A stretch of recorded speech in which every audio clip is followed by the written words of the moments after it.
The Commando Memorial, set in the heart of the Scottish Highlands, pays tribute to the courage of those brave volunteers who performed whatsoever their king commanded during the course of World War II. It was in these hills that the Commandos trained for a new kind of warfare, covert guerrilla action that demanded a special kind of soldier.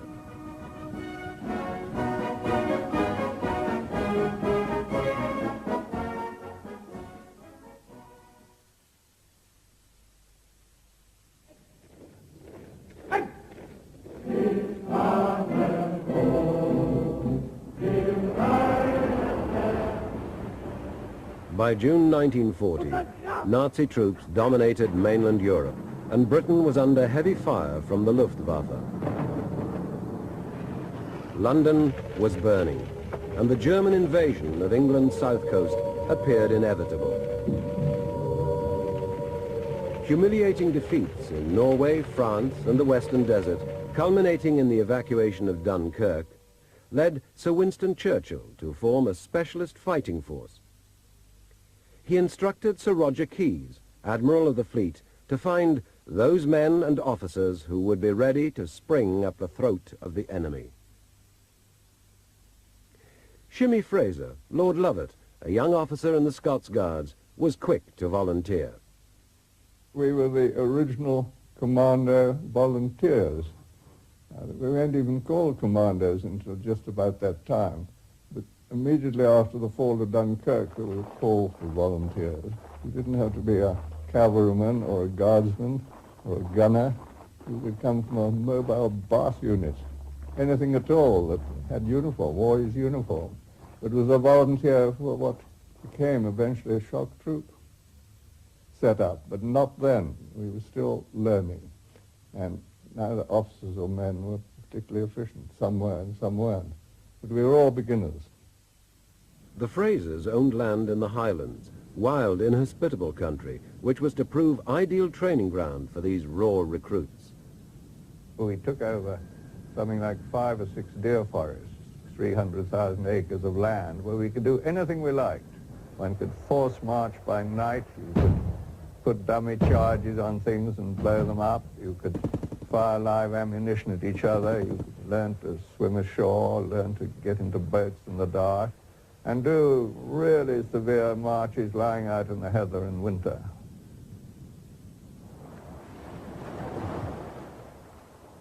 They were immensely confident because they were put through the hoop under conditions which were very trying and ruthlessly applied, and we had no traditions, so we made our traditions.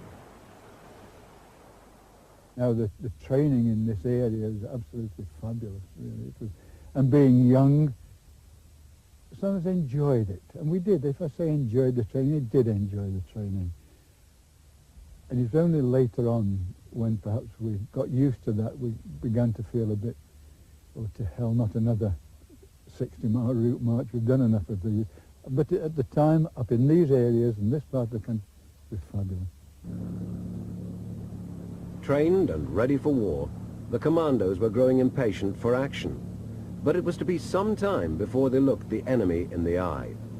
I think Roger Keyes, who was my boss then, before Mountbatten succeeded him, he was desperately anxious to mount an operation of any kind against Germany, because he'd got this almost a private army of commandos who'd been kicking their heels doing nothing for about 8 months. And if something hadn't happened, there's no question about it, the commando system would have been disbanded altogether. So even a relatively unimportant raid was better than no raid at all. Morale wasn't all that high because we had had promises of raids and none of them had come off. And we had gone on training and with more training. And eventually, here we were, ordered to go to some secret place. But we weren't very certain where it was to be. There was a tremendous number of rumors. Remember, at this time, the Germans were threatening to attack the south coast of England. And so it was thought that as we had been trained as guerrillas, we would be used as a guerrilla force behind the Germans in England. But as the 500 troops boarded the ferry steamers, the Queen Emma and the Princess Beatrice, it was revealed that their first taste of action was to be in the remote Lofoton Islands off northern Norway. The Norwegian fishing fleet was of prime importance to the German army, fish and whale oils providing glycerin for explosives. The Lofoten Islands within the Arctic Circle provided 50% of Norway's output. In the event, this first raid was to be one of the strangest the Commandos ever mounted. On the move at last, the Commandos met their naval escort at Scapa Flow and headed north for the icy Norwegian waters. This was the first joint venture between Navy and Commando, and a proper relationship between the two had yet to be established. There were more chiefs and Indians and divided authorities. There was always a slight reluctance for the Navy to cooperate with the Army at that stage. The thing I remember particularly was the nonsense talked about going on deck and how soon that should be done and how long one should wait about before landing, what time one should go ashore. All those things were hotly contested and disagreement between the Army and the Navy. The captain of the ship, Kershaw, wanted to have everybody awake all night. Marning officer, I think quite rightly, said, why should they not at least lie fully dressed in their hammocks if necessary rather than freeze to death with cold. So there was a compromise, stupid compromise. No breakfast was given and one went on deck far too soon, wearing tin hats, which is also a great mistake. The people with common sense wore a sort of cap comforter over their heads and the tin hat resting on the top, which is a pretty silly combination. We never wore helmets again in number 4 Commando for the rest of the war, raiding. It paralyzes your brain, a tin hat, especially in cold weather. As the ship steamed into the Lofoten fjord, the men, aided by 50 Norwegian volunteers, prepared for Operation Claymore. A German garrison was thought to guard the key installations, and fierce fighting was anticipated. We set off line ahead with the destroyers escorting us in like a hen with her chicks. Went in, we passed numerous fishing smacks going out to do their day's fishing. So we had to get down below the gunwales so that they couldn't look into the craft. And we got into the harbour at Trollvær. There was no beach, there was just this pier, and we had to clamber up it. Now this wasn't easy because the spray as it came in froze, and of course the gunwales too were iced over. So to put a bamboo ladder on a gunwale and then try and clamber up it was quite a performance. And also if you fell in, that was the end of you because the temperature of the water was minus a few degrees. I remember the first men up the ladders from the harbour skinned their hands. It was so cold on the rungs of the iron ladders up from the boat below that all the skin was torn off the boys' hands the first men up. Some people had to capture certain objectives, like the post office was one, and the police station was another, and obviously the harbour and its installations was a third.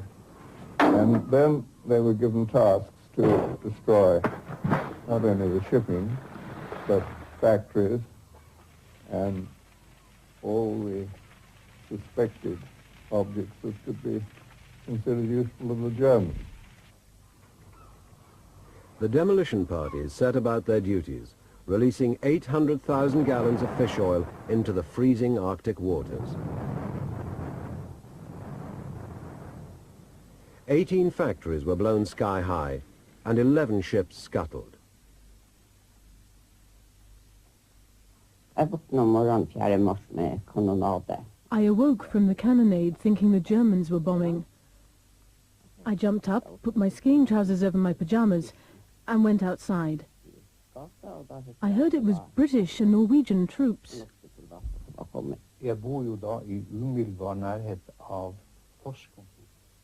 I live very close to the post office. When I looked out of my window to the street below, I saw a soldier walking there, but he was not a German soldier.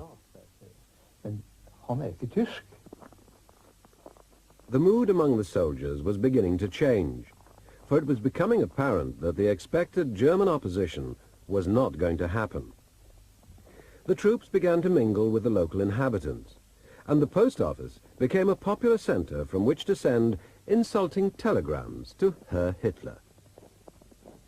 The commanding officer started to deal with quislings and reports of people who were quislings. Other people were blowing up installations, but order totally collapsed. The troops by this time had realized that there was no battle as such. There was no angry Germans, there were no machine guns firing at them, and they began to treat it in quite a different way, but nevertheless felt as if they were doing something.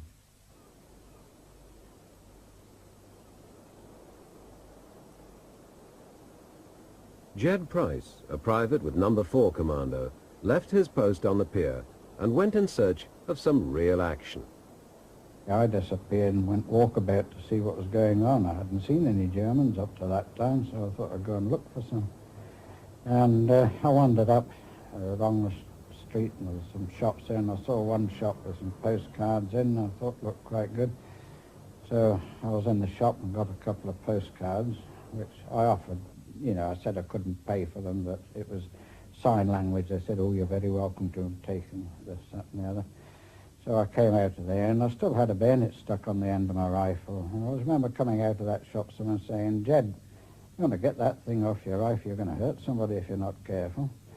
So it was that sort of atmosphere, and away we went. We walked all around the place and sort of saying hello to various people. They must have given up food that they'd hoarded them for themselves just to give to us, and the coffee.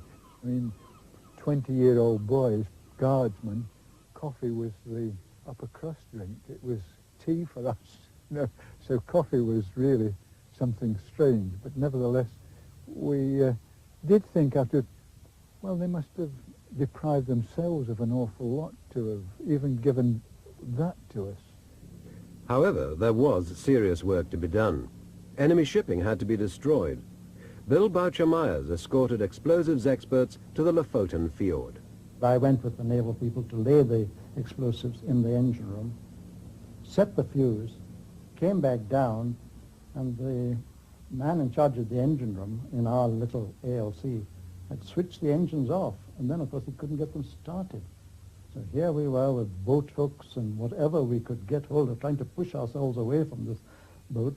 Eventually the engine spurted into life, and away we shot. A great sigh of relief, I can assure you. We must have destroyed in all maybe 6 of these, this size. They're probably from 100 ton to about 1,000 ton, nothing bigger than that. While standing on deck, wondering what was going on, there was a direct hit amidships. Fire and smoke belched up. At that instant, we understood something serious was happening. At that point, everyone had to abandon ship. Only 2 volunteers remained. They said, we'll scuttle her, and then we'll join you. Die Bodenventile auf, und wir kommen mit dem kleinen Beiboot nach. Und wir legten einen gleichen Ponton an und stiegen einer nach den anderen aus und gingen dann eine kurze We moored alongside the pontoon, and at the top of the stairway, I saw people with strange, completely flat helmets. Helm auf dem Kopf, so flache Dinger. At first I thought they were Norwegian soldiers, but I soon learned that they were Englishmen, toting submachine guns and shouting, hands up, hands up. Und sie waren guter Stimmung. They were in a jolly good mood. I think they had taken a swig of rum beforehand. In any case, the mood amongst the English was friendly. Und von unserer Seite aus We were perhaps more shocked than unhappy. I suppose we hadn't quite grasped the seriousness of the situation. Patrols were sent on forays to seek and capture Germans who had either fled their post or were, as yet, unaware of the raid. Shimmy Lovett's men attacked an enemy signal station, destroying an important communications center and capturing the hapless radio technicians. We captured some very valuable equipment, which was considered quite important at the time, and all the logs, all the signal apparatus one could carry away. A certain amount of looting was done, which was highly irregular, but I'm afraid at that stage in the war, commandos weren't trained on the rules of the Geneva Convention. The Nazis surrendered without a fight, and 225 prisoners of war, including a dozen local quislings accused of liaising with the enemy, were marched blindfolded to the waiting troop ships. Liaisons of a different nature were taking place on the quayside. And a lot of civvies there, and we had quite a little party on the quay with the civvies. There was a chap there, I think it was Paddy Wall, he had his mouth organs. We had a wee dance on the quay with one or two of the local lasses. And there were some volunteers, lots of Norwegians wanted to come back with us, and amongst them were these lasses. And remember the signals going out asking permission to bring these girls aboard, and I think, if my memory serves me right, the first answer was no, but the second answer, can we bring volunteers for the services, back was yes, so that was the lasses volunteering for the ATS or something, and that was them on their way. There was a fantastic atmosphere in the town square. Shops and offices were closed. Nobody went to work. There were lots of fishermen at the square and about town. We'd heard that the English had come to liberate northern Norway. Then we heard it was only a raid, that they were going back. We asked an officer if we could return with them. He said he would telegraph on board as they needed nurses. I said I couldn't stand the sight of blood. Do you know typing and stenography? Yes, we answered. Then you must come with us. I think there's always a sort of brave young girl who's quite ready to take a chance. They only sailed with their knapsacks on their backs, no suitcases or handbags or anything else. Accompanied by over 300 volunteers, the Commandos departed Lofoten in triumphant mood. Objective successfully completed, they had spent less than 6 hours on Norwegian soil. We then started down the fjord, and a German spotter plane came and circled, and eventually, obviously, was reporting our position, and it went. And then came the first air assault on us by German aircraft. But thanks to the Navy, who seemed to keep them away from us, there were no casualties from this. We then went into Scarpa, and then aboard came the people from, I suppose, MI5 or MI6, I don't know, to interview the Quislings, the Royal Military Police to take over the POWs, and Norwegian forces to continue the safe travel of their nurses. That all done, we were left aboard the Emma, and she brought us round the same route round the Western Isles back into Gulak, and then back to our home base, which was Troon. The 225 prisoners of war were sent to camps, including Glenbranta in Argyll. There, they were put to work in forestry and in agriculture. The BBC had given the raid a lot of publicity. Public morale was very low at that time, expecting the German invasions and what have you. And this, of course, was a great opportunity for propaganda, and everybody gave it front page news, and we were top of the pops wherever we went with Commandos, and well, life was great for quite a wee while after that. People coming up in the street and trying to ask you what you did and what was it like, and pleased to see you back, and How many Germans did you kill? That was one of the questions that was invariably, how many Germans did you kill? But as the people of Britain, hungry for any good news, celebrated the success of the raid, the people of the Lofoten Islands were left to face the wrath of the Germans. Utover eftermiddagen. As the afternoon wore on, we noticed the presence of reconnaissance aircraft. Then some fast German motor torpedo boats turned up. They were carrying the vanguard of the German reinforcements.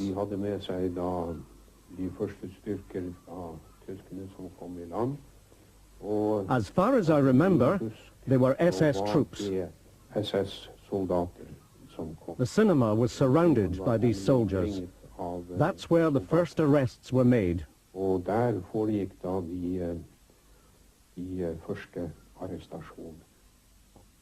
The Germans must have been keenly aided in picking out the wanted.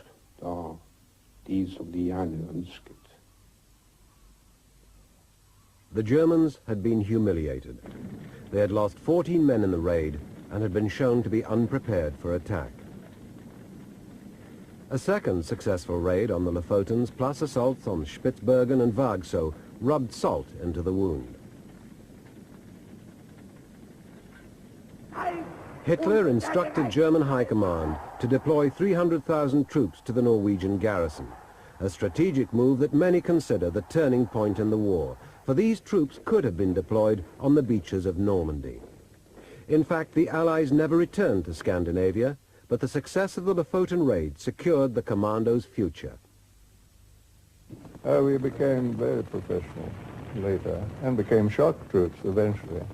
And having been considered a private army and a damn nuisance to regular soldiers, we accepted finally by the time of Saint-Nazaire and Dieppe and one or two of the bigger raids that we could do a job. I can't speak too highly of the Commandos as they ended up. They had a complete confidence in themselves and a remarkable degree of contempt for the opposition, which always helps when you're raiding.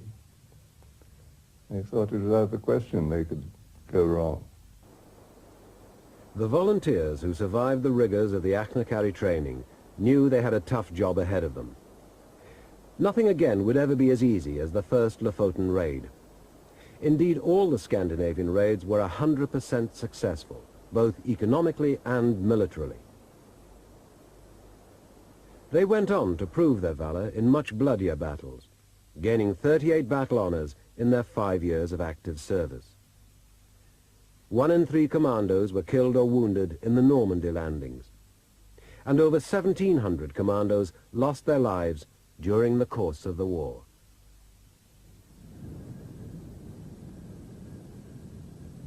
We may feel sure that nothing of which we have any knowledge or record had ever been done by mortal men which surpasses the splendor and daring of their feats of arms. Or we may say of them, when shall their glory fade?